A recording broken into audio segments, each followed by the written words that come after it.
চিন্তার যদি পরিবর্তন না আসে তাহলে এই ভাগ্যের পরিবর্তন আল্লাহ ঘটাবে না। আমরা 54 বছর বহুত নেতা বহুত নীতির তাদের আদর্শে দেশ পরিচালনা দেখেছি।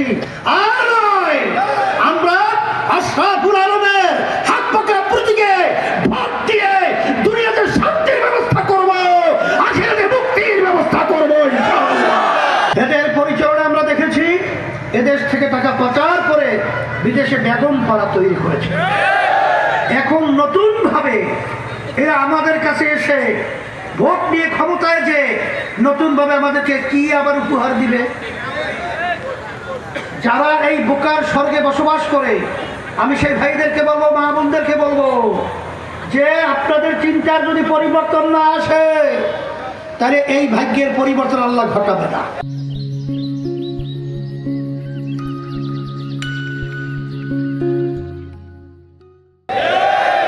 একজন ইসলামী আন্দোলন বাংলাদেশ, আজকে বাংলাদেশে একটাই বাক্স ইসলামের পক্ষে। কয়টা বাক্স? আবার জোরে বলেন। যদি একটা বাক্স ইসলামী আন্দোলন বাংলাদেশের পক্ষে যদি আপনারা সমর্থন ভোট দিতে পারেন, আর এই স্মরণের মানুষগুলো যদি আপনাদের প্রতিনিধি হয়, যদি আজকে তারা সংসদে যায়, আমি দ্ব্যর্থহীন কণ্ঠে আপনাদের কাছে বলতে পারি এই দেশটা একটা স্মরণের দেশ হবে। আর যারা ইসলামের সাথে সম্পৃক্ত থাকবেন তারা দুনিয়াতে শান্তি পাবেন, আখিরাতে মুক্তি পাবেন।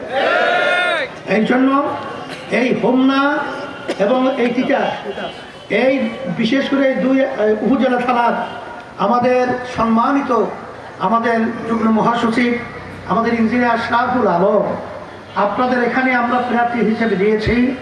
আমি আপনাদের কাছে ভোট চাওয়ার জন্য তার পক্ষে এসেছি। যদি আজকে আপনার ইসলামের বাক্সে ভালো মানুষটার পক্ষে যদি আপনারা ভোট দিতে পারেন তাহলে আপনাদের কাছে আমি পরিষ্কারভাবে বলছি যে আপনাদের মুখে আল্লাহর ফজল করবে, আল্লাহ হাসি ফুটাবে, আল্লাহ হাসি ফুটাবে, কোনো সন্দেহ নাই। এর জন্য আমি আপনাদেরকে পরিষ্কার বলছি, নির্বাচনে কিন্তু সময় বাকি নেই, আর কয়েকদিন মাত্র বাকি। এখন রুটিনকে পরিবর্তন করে রাত্র নাই দিন নাই আমার ভাইদের কাছে যাব, আমার মা বোনদের কাছে দাওয়াত পৌঁছাবো যে আমরা 54 বছর বহুত নেতা বহুত নীতির তাদের আদর্শে দেশ পরিচালনা দেখেছি। আর নয়, আমরা আশরাফুল আলমের